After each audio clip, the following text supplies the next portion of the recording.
تو اس کے بعد یہ ان کی مجبوری ہوگی، بائنڈنگ ہوگا کہ اس کے اکارڈنگلی الیکشن کروائیں۔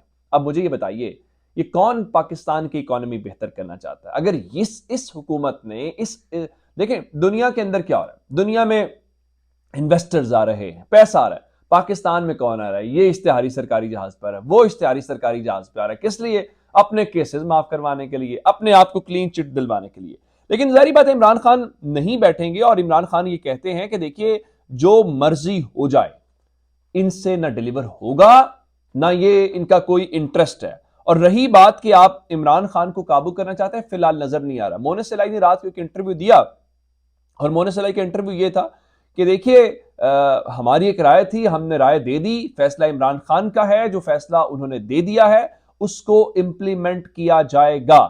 اور پھر رہی بات کہ 11 جنوری تک اعتماد کا ووٹ لیں گے، مونس سلائی نے کہا ہمارا نمبر پورا ہے، ہم اعتماد کا ووٹ لیں گے۔ پھر رہی بات لوگ توڑنے والی، انہوں نے کہا کوئی پاگل ہی ہوگا اس وقت وہ پاکستان تحریک انصاف جو مقبولیت کے انتہا کے اوپر ہے اس کو چھوڑ کے ان کو جوائن کرے۔ پھر انہوں نے اپنے ماموں کے متعلق، شجاعت کے متعلق بتایا کہ میں بچپن سے اب تک یہی سنتا آیا ہوں کہ شریفوں نے ہمیں دھوکہ دیا ہے، تو میرا سافٹ ویئر تو اپڈیٹ نہیں ہوا، میرا سافٹ ویئر تو وہی ہے، ہم ماموں کا اگر سافٹ ویئر اپڈیٹ ہو گیا ہے تو وہ ان کا مسئلہ ہے۔ اور پھر ایک اور رات کو پاکستان تحریک انصاف اور کاف لیگ کے درمیان مذاکرات ہوئے، اور ان مذاکرات کے دوران سیٹ ایڈجسٹمنٹ کے جو فارمولہ ہے وہ ظاہری بات ہے طے ہے۔ اور مونس سلائی صاحب نے رات کو انٹرویو کے اندر یہ بتایا تھا کہ ہم سیٹ ایڈجسٹمنٹ کے اوپر بات نہیں کر رہے بلکہ ہم اضلاع کے اوپر بات کر رہے ہیں۔ رات کو 10:11 کے اوپر چودھری پرویز الہی نے ٹویٹ کیا تھا کہ تحریک انصاف اور مسلم لیگ کاف کے درمیان سیٹ ایڈجسٹمنٹ مذاکرات کا تیسرا راؤنڈ انتخابی سیٹ ایڈجسٹمنٹ کے حوالے سے تفصیلی ملاقات میں حلقوں میں سیٹ ایڈجسٹمنٹ کے حوالے سے غور کیا گیا۔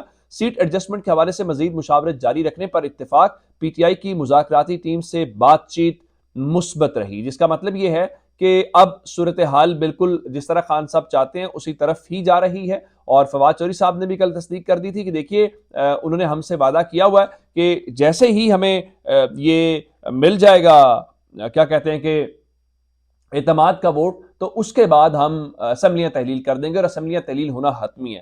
اور خیبر پختونخوا اسمبلی بھی ظاہری بات ہے اس کے ساتھ ہی ٹکی ہوئی۔ رات کو خان صاحب سے سوال حبیب اکرم صاحب نے کیا کہ خیبر پختونخوا اسمبلی کیوں نہیں آپ کرتے؟